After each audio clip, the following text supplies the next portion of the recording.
Well, hello, everyone. This is John Byrne with Poets and Quants. Welcome to a very special session.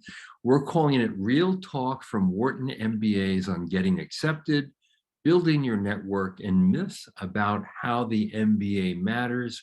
We have not only two Wharton MBA alums, we have people who are very familiar with helping others get into Wharton and other top business schools.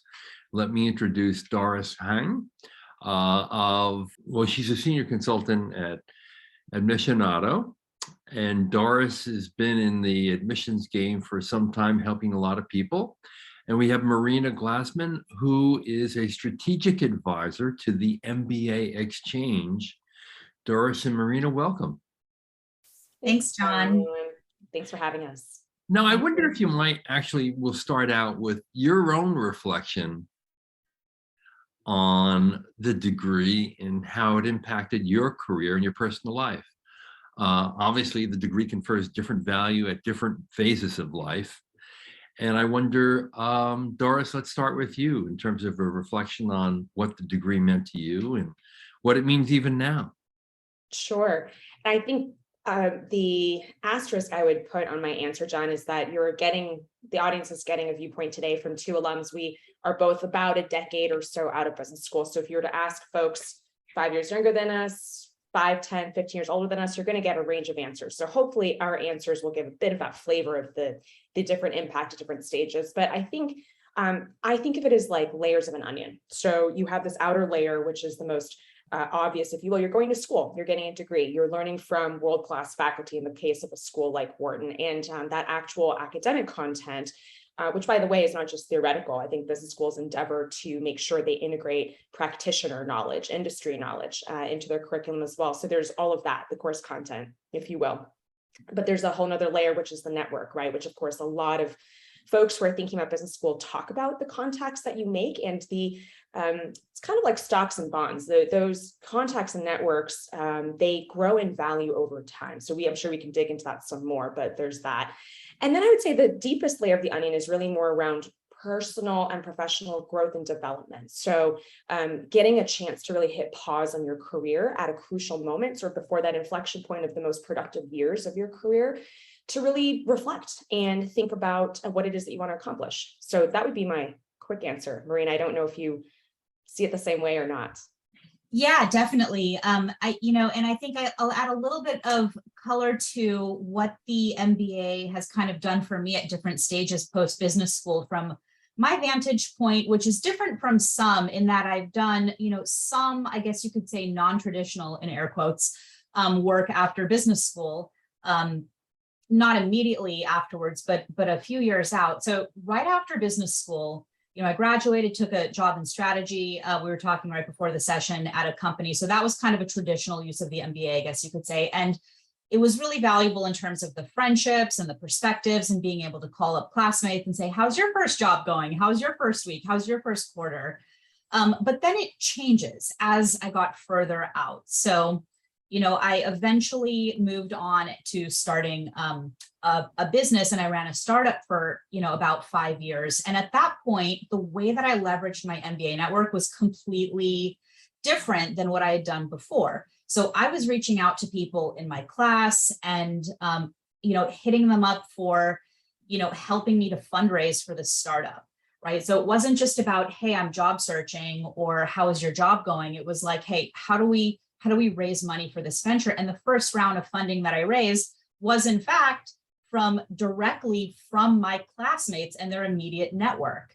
So it was, because those are the people who know what it means to have gone through Wharton. And so they trust you, and they know that if you have this degree, if you've done this work, then let me at least hear you out and hear your pitch, even though you're at your seed stage and really have no traction yet. Right. So it was absolutely invaluable from that perspective. And then I would say, even past my startup days, I started consulting and doing, some writing and consulting. And at that point, I started leveraging the network in yet another kind of different way. So I was reaching out to classmates to be sources on stories that I was writing, or to be panelists for, a talk that, I was doing and needed a couple of other people. So you have this rich source of subject matter experts who are highly accomplished. And, if you're doing research or you're writing an article for a magazine, which I did some of, you have this network of experts that really nobody, else has outside of that world at your fingertips.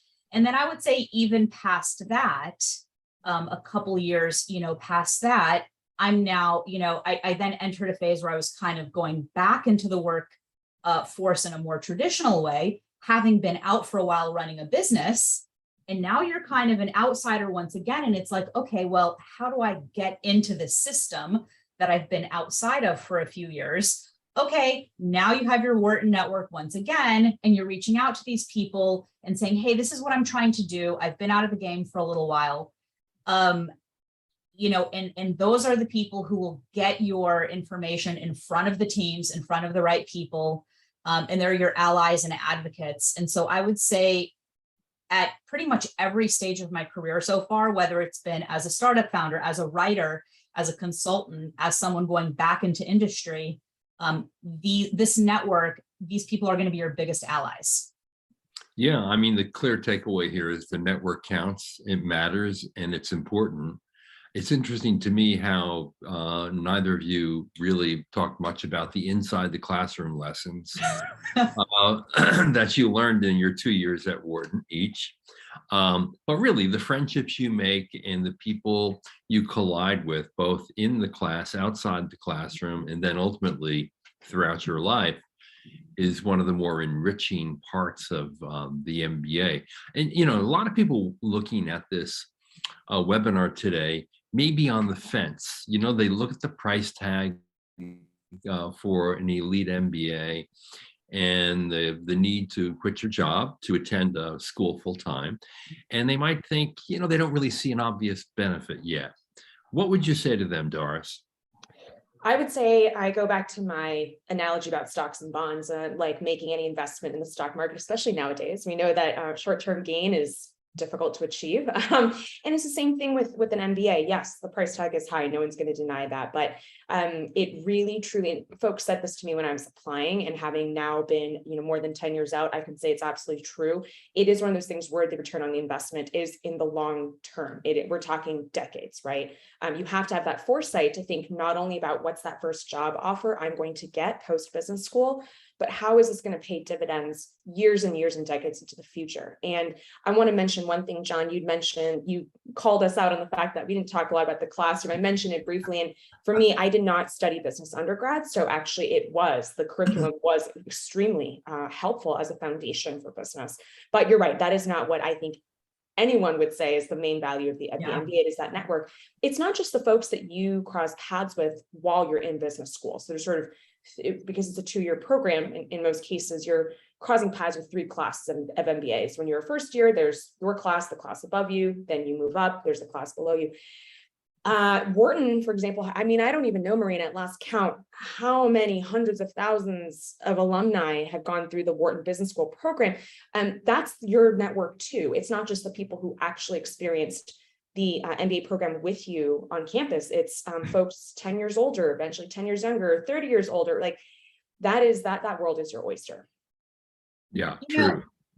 I would totally agree with that. And I would say that, and actually similar to Doris, I had a humanity, well, I don't know if you studied humanities, Doris, but I studied humanities in undergrad as well, with a focus on Russian literature, right? So like I couldn't be further removed from the MBA curriculum when I got there. So it was demanding, it was challenging. I did learn a lot, but yeah, that isn't the main takeaway, because when you're on the job, you learn also. I mean, at the end of the day, any job you get after business school, they'll teach you everything. But I would say for people who are on the fence, okay, and again, from my perspective, there were certain, I guess I have certain takeaways as someone who kind of went down a slightly different path after business school, which is that, I think when a lot of people apply, they're looking at the MBA and they're thinking, well, what if I'm not in finance? Or what if I don't even have an interest in finance? Then maybe it's not really for me because I'm kind of a non-traditional candidate, or I work in publishing, or I work in the art world, or I work in the music world, so I'm not really sure what the relevance of this is. And I would say that for those people, it matters even more, because from my experience now, post startup, which was in the creative space, now I kind of work in the creative space. I do a lot of work in the content strategy world where you don't find a ton of MBAs.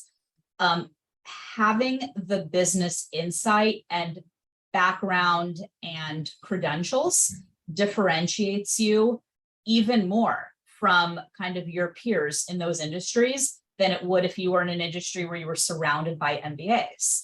So if you're somebody who's looking at a potentially non-traditional career path, let's say you want to run a museum one day or whatever it may be, right? It doesn't even have to be that far outside, but just anything where you don't expect to be surrounded by MBAs, having that differentiation is kind of a baseline that puts you at a different level for the rest of your career in non-traditional fields. So I would say if someone's non-traditional and they're on the fence, definitely the MBA, in my experience, has been a huge differentiator and an asset in pursuing those things. And I guess I would add one other thing too, because I left the corporate world and I'm, for a while to start a business, to do other things. And I think a lot of people, they don't think about this when they're applying to business school, but in most people's career, at some point, you're going to make a change. You're either going to go on a sabbatical, or maybe you're going to take time off to spend time with your family or have children and spend more time with them, or you're going to start a business, or you're going to take some time and like volunteer at a nonprofit, right? You need a way back. And I think that's really the power of the MBA, is it's a path back in whenever you need it.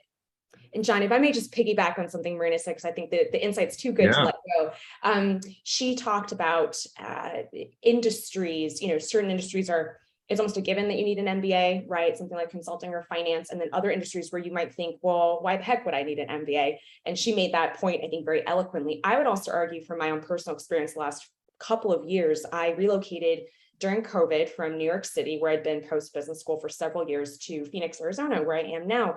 And what I would say is, and I went to undergrad in the Northeast as well, if you are interested in those traditional geographies, and when I say traditional, I mean hubs like Silicon Valley, Chicago, Atlanta, LA, and New York, it's kind of table stakes in many of these geographies if you want to be a business leader to have an MBA. But interestingly, I've experienced that going to a geography like Phoenix, which despite being a large metro area, it doesn't have as many of the same, folks coming out of these elite universities as you would on the East Coast or the West Coast.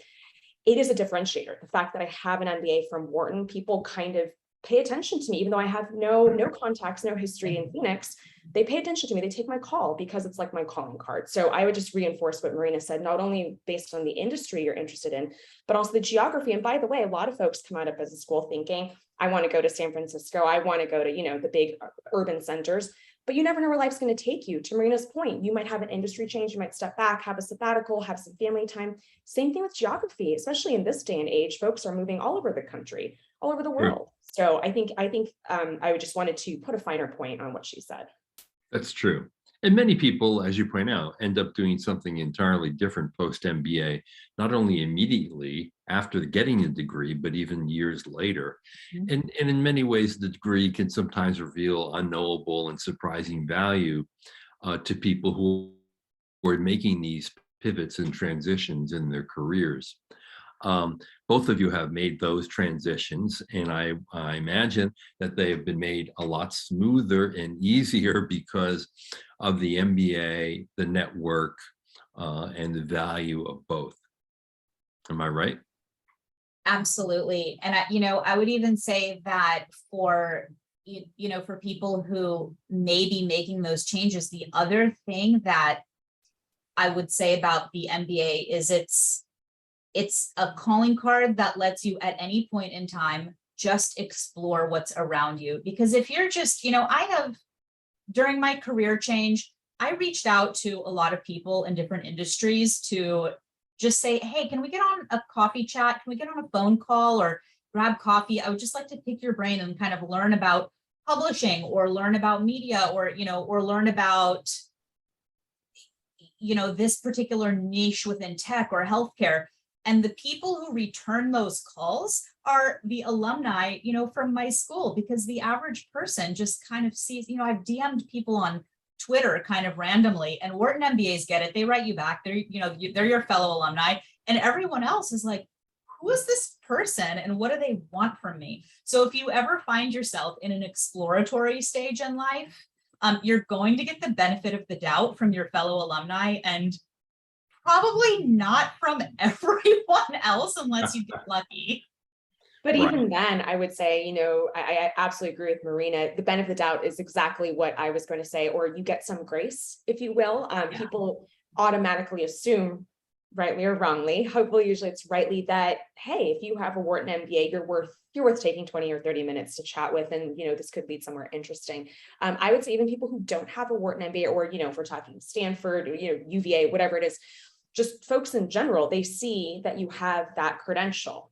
Even if they themselves never went to business school, they know what it means. They know the value of an elite MBA in the marketplace. And so I do think even cold calls are more likely to return your message, even if they themselves aren't part of your alumni network, because it isn't premature. Right. Yep. Now, both of you are affiliated with two of the top admissions consulting firms. MBA Exchange has been around a long time, so has Missionato.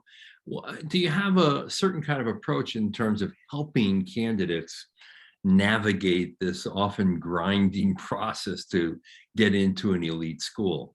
Doris, would you start first from Sure. the Missionato side? Yeah. And I appreciate the question, John, because sometimes we know it's a very crowded marketplace. If you are somebody who's considering hiring an admissions consultant, there's a lot of names, a lot of companies out there. So how do you pick apart? How do you find your path, right? I think both MBA Exchange and Missionato, which we are sister companies, so we share the same ownership, although we are two different brands. One thing we do have in common is our philosophy is not to have a strict rubric that we try to shoehorn everybody into. That is one approach to admissions consulting, where you say, look, this is the profile, or maybe there's 3 or 4 or 5 archetypes. These are the types of students that Harvard or Wharton want to accept. And some admissions consultants take the approach of we're gonna fit you in that mold. That is pretty much the opposite of our philosophy, which is more centered, I would say, John, almost around a form of career coaching. So yes, at the end of the day, we want to get you an admit to your dream school or dream schools. That goal is shared. However, the approach we take is we really, we have a lot of documents and processes that we've developed over years that really drill down into, I don't know how to make this not sound corny, but really drill down into what drives you. So we spend a lot of time getting to know the individual, getting to know their motivations, their history, their goals, and we question them. We say, hey, is that really what drives you? Or is that just what your parents told you should drive you? Is that what society told you should drive you? Is that what your professors told you should drive you? Or is it really coming from a place of authenticity? And then we sort of take apart the entire candidate, think of like building blocks being undone, and then we rebuild the applicant from there. So it is a very intensive process. I would say our happiest clients, the ones who are most successful, don't only get into their top schools, but they also come out of it feeling like they've truly dug deep and spent this valuable time doing introspection and reflection with somebody who's kind of like a career mentor in a way. And that's one thing Marina and I can talk about too. In the case of both MBA Exchange and Missionato, none of us are full-time consultants. So Marina just does strategic advice, and she's no longer taking consulting clients. I do take consulting clients. But we have full-time jobs. We do other things. And we actually see that as a strength because we know what it's like to be in industry. We don't do this full-time. We're not just, noses to the grindstone, just focused on the latest GMAT scores or what have you. And I'm not disparaging that, but I'm just saying that's our approach. Is we are looking at this. It's almost like we're who you want to be in 10 or 15 years. We want to help you get there. That's a great way to put it. So what I'm hearing here is that you're taking your expertise that's helped hundreds, if not thousands, of people get into elite schools. And then you're providing a very customized experience Yes. that's individualized to the client. Correct. Yeah. A great summary. Yep. Which is terrific. Now, having guided so many people over the course of your careers, I wonder if, in fact, you have some general advice. So here we are. It's round one time, round two. I mean, if you haven't already started and are pretty much there, you're a round two candidate at this point, which means your deadlines will start in January. And it's certainly not too late to prepare for round two, am I right? Not at all. I mean, we're heading squarely into sort of the height of the activity leading up to round two. I would say the months of October through December that's when all the peak work happens. So now's the time to be thinking very sharply about your goals, being introspective to write those essay questions that could put you over, making sure you get the best possible GMAT or GRE score, to basically doing everything you can to put your best foot forward, right? Absolutely. I would agree with that. Now, can you share any of the ups and downs from both of your own admission journeys into Wharton, and how they relate to how you help candidates today? Yeah, I can kind of jump in on that because before going to business school, I was already an entrepreneur and really I've kind of been a non-traditional candidate since way before even applying.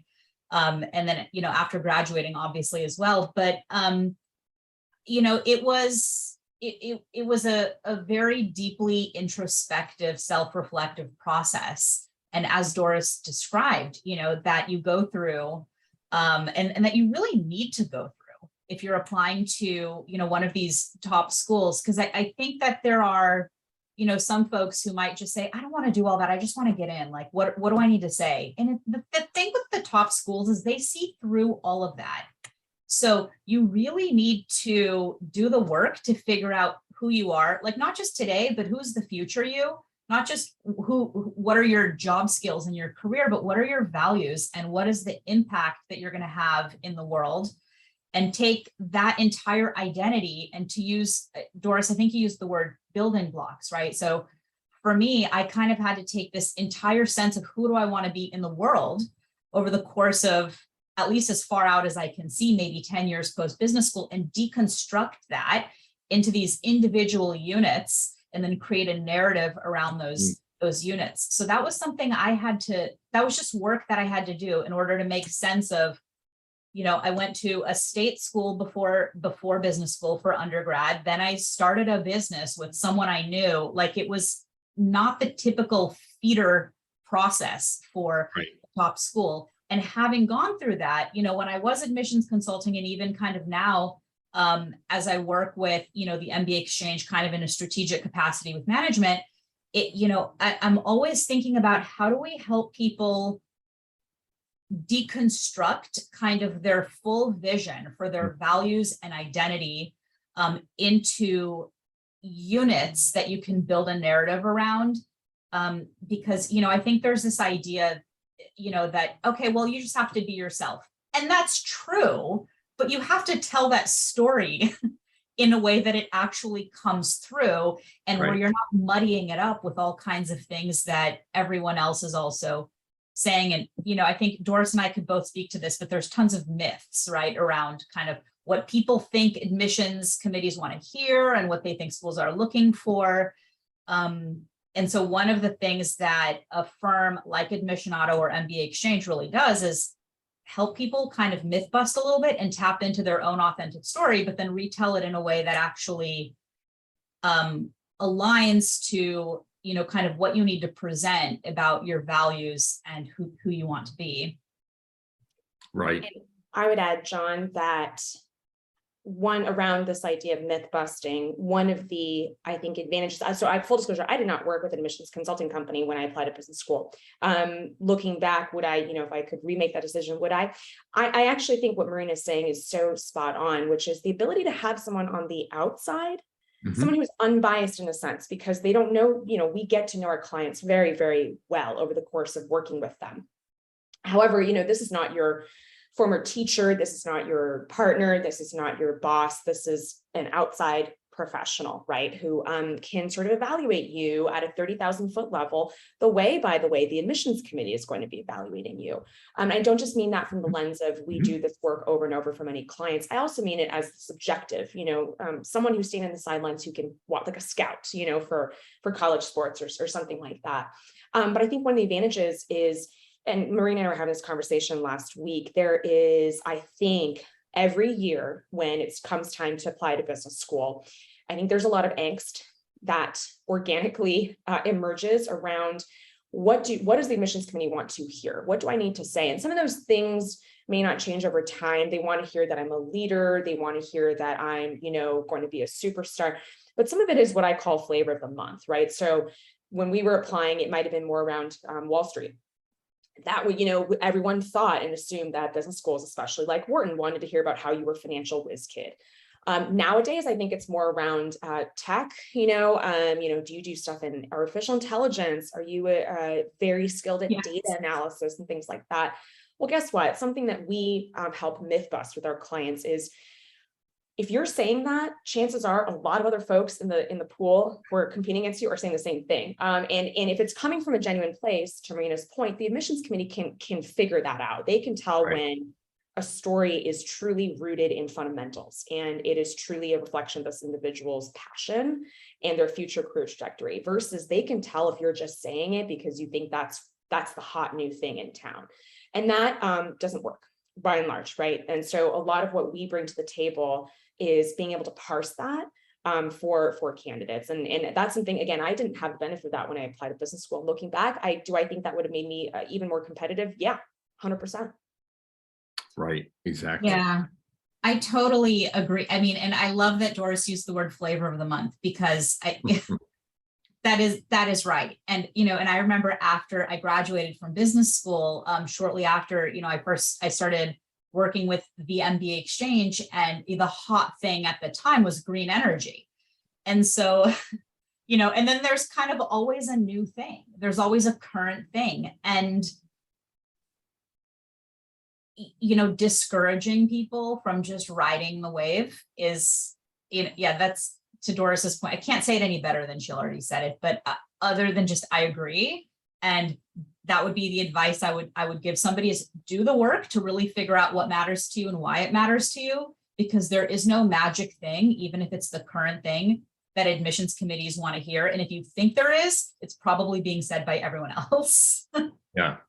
Now, did both of you know what you wanted to do when you entered the MBA program? And I should point out that Doris went to work for Godiva Chocolates in several marketing roles. And Marina went to work for the Wall Street Journal after having done a strategic project for the journal as an MBA student. And so I wondered if both of you knew you wanted to do that when you entered school. I'm assuming neither did. And then how, in fact, did that career goal pop up in your head and that opportunity come to be realized? Doris? I shouldn't say I had no clue what I wanted to do after business school. That would be doing a disservice to my younger self. I had an idea that I had been in the nonprofit sector previously. I worked for a nonprofit called Ashoka, which is fantastic. It's very innovative, entrepreneurial in its approach. It's not a traditional charity.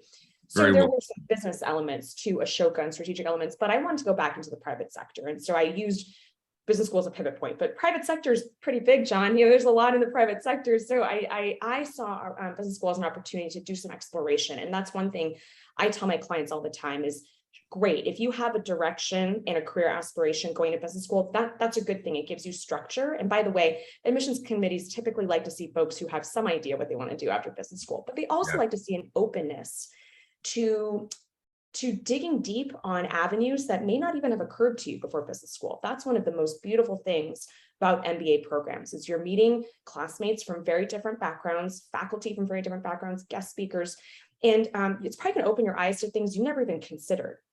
The way I ended up going to Godiva was actually through, and I think it's such a great encapsulation of how the MBA community works. It wasn't a job posting. It wasn't something that was available online on a career board. It was actually me meeting at the time, the CFO of Godiva. It turns out he had a Wharton executive MBA, and he came back to campus in Philadelphia to do an alumni dinner. So there were about 15 of us. It was very intimate, sitting around a small table in a restaurant downtown Philly. And we got to spend an hour and a half with the CFO of Godiva. I mean, it was just flattering. And I think this was October of my first year. So it was very early on. And I just started thinking, gosh, did I just win the lottery or what? You know, I can't believe I'm doing this. And I'd grown up as a kid loving the Godiva brand. That was the special treat when we went to the mall on Saturdays. We'd always stop at the Godiva store at the end of the day and pick up a bag of chocolates. So I just went as a fan, really, of Godiva. But in talking to the CFO, I was very impressed with his leadership, what he discussed with the vision of the brand and how the company was growing. So he gave us his business card after the dinner. I sent him a thank you note. It was really just a thank you note. And hey, I know you're a very busy gentleman. If I ever could have 20 minutes of your time just to pick your brain on your career, I would love that. Well, he called me back. He said, send me your resume. He said, send me your resume. And then we got on the phone and he basically interviewed me for an internship, which he created. There was no internship program at Godiva. He said, I see, what you can bring to our company. He was very big on promoting Wharton. And so he created an internship and it led to a full-time job after that. So to me, that's just, again, that sort of serendipitous thing can happen in business school, especially if you put yourself in a position to pursue opportunities like that. I love that story because, it goes beyond what you typically expect. Okay, so the recruiters come to campus, they wine and dine MBA students. You go through the internship process. Maybe you get a full-time job offer during that summer before you even go back to campus. Maybe you don't. Maybe you don't even want it. But that's a conventional way. In fact, there are tremendous numbers of collisions that occur. That's a great word. I love that. Where magic kind of happens and the fit's just right. And it's something that you do not expect. So not everyone is going to work at McKinsey, Bain, BCG, JP Morgan, Morgan Stanley, and Goldman Sachs. There are a lot of other wonderful opportunities out there, and many of them are found exactly the way you found yours.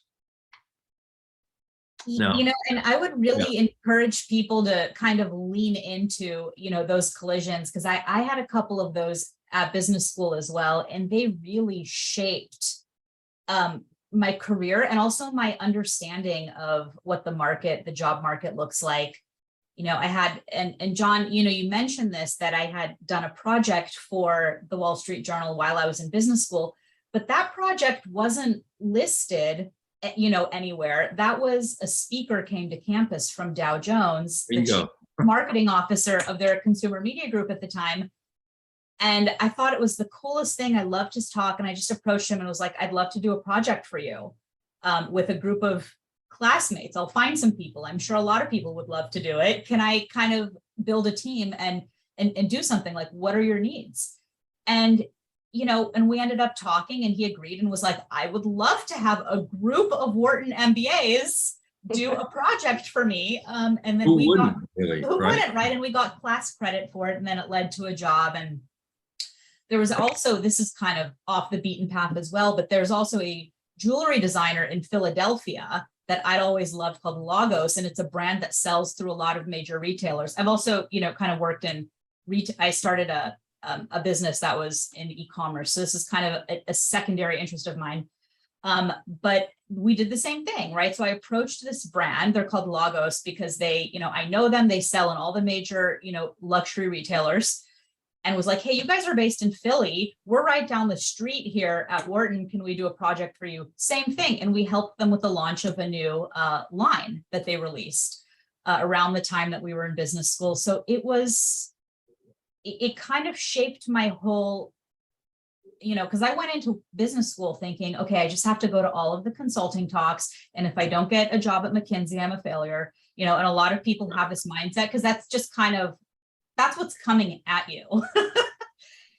But I would say to that end, like what I wish I had done, what I would tell my younger self is actually to spend a little more time before business school thinking about what I would want to do after, for me personally, because I had no idea.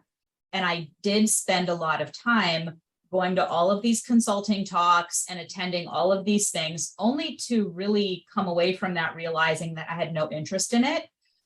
But Right. if I could have identified some of that beforehand, I could have, because 2 years, that time flies. So the more you know going in, like that's the work I wish I had done before business school, was kind of narrowing that field a little bit, because there are so many distractions. And if you're going to be somebody who's not trying to do the traditional recruiting process on campus, there's really two tracks. There's on-campus recruiting and everything else.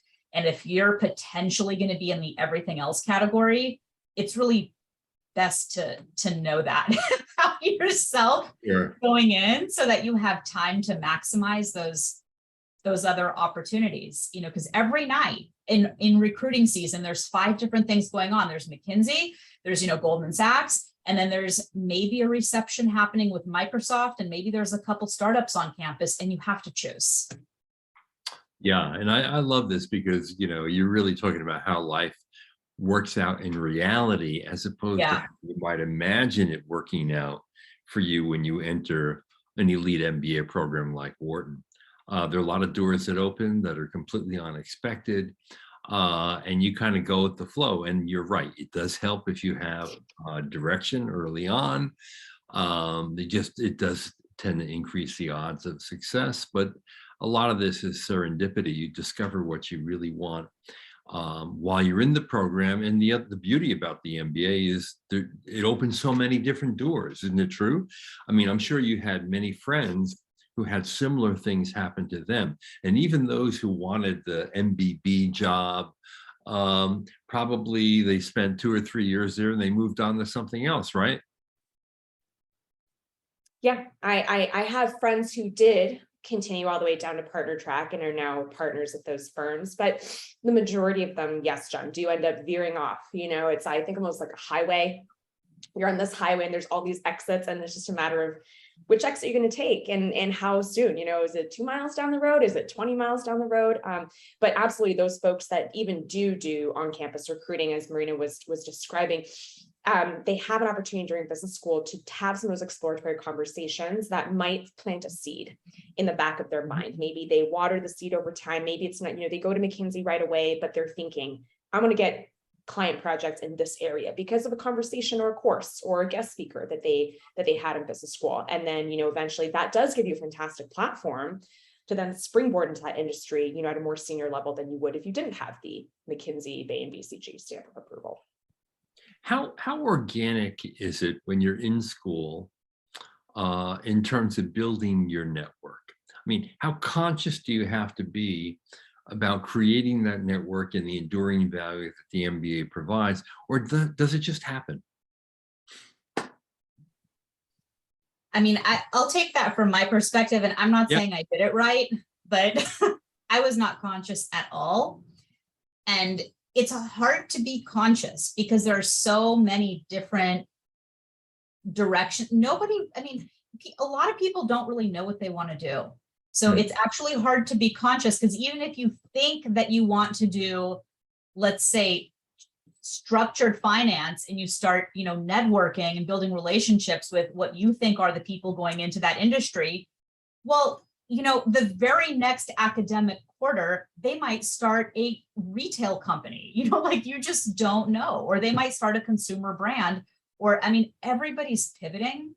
So, I think ideally you're just building solid relationships. You're building human interest-based relationships where you're getting to know people and valuing them for their skills and their interests and their personality and their character. And the beautiful thing about an MBA network is you don't need to know the person personally. Like, if you need to reach out to someone in 5 years post MBA, it doesn't need to be, your friend. It could be a friend of a friend of a friend. It could be a cold email.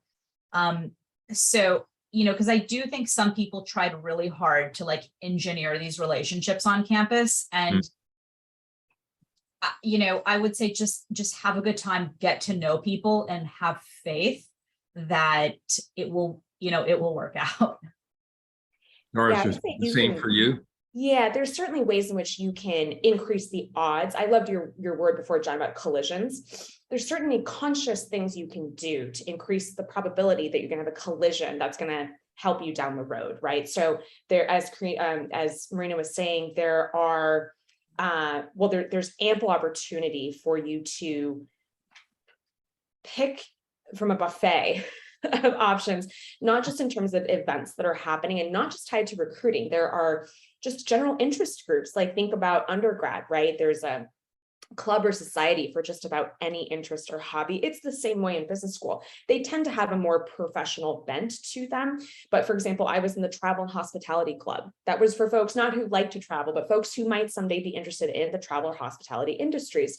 There's every version of that, including consulting club, investment banking club, all these things. There's ethnic clubs, right? For the Black Students Association, Hispanic, Latino.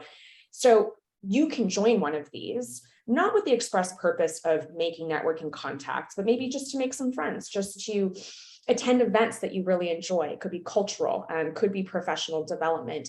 But by doing that, you're increasing the odds that you're going to be meeting folks who are going to have a shared interest and be able to help open doors for you down the line. But I couldn't agree more with Marina's statement that down the road, once you're actually out in the real world, you absolutely do not. Most of the most useful network connections I've gotten since business school have not been first degree of separation, have not been folks that I actually spent time with.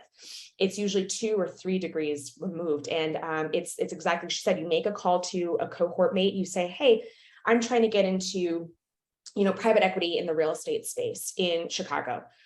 Great, let me see. Oh, you know what? My roommate was actually, knows a principal at that firm or one of those top firms in Chicago. Let me make an introduction. Or maybe it's 2 degrees removed. You just have to have a little patience and a little faith. But everyone is really, at the end of the day, it's just like you look on LinkedIn, right? Or the degrees of separation are not that great. And you don't need to sweat it about, oh, I need to have gone on a trip to India with this person for them to take. Right. That's absolutely false. Right. Now, I want to ask each of you to transport yourselves back to when you were applicants. And I wonder if there's anything you would have done differently now that you know so much more about the admissions process. Marina, let's start with you. You mean done differently to get accepted or to kind of prepare for the experience? Yeah. Is there anything that you would have done differently now that you know a lot more about the admissions game? Now, clearly you were successful, so maybe not. Maybe you would have done exactly what you did again. Well, I probably did a little more than I had to do in retrospect. Oh, okay. I think because I kind of knew that I was, didn't have some of the standard background that in my mind I thought that I would need to have. I did sort of a lot to like overcompensate. Like I was on the board of all these things. I was volunteering at all these things. I was working with like all these nonprofits. I mean, I didn't sleep for 18 months basically before applying. The GMAT, I went crazy studying for I do think you need to study for the, you need a good GMAT score. I wouldn't change that. You need to put in the work. But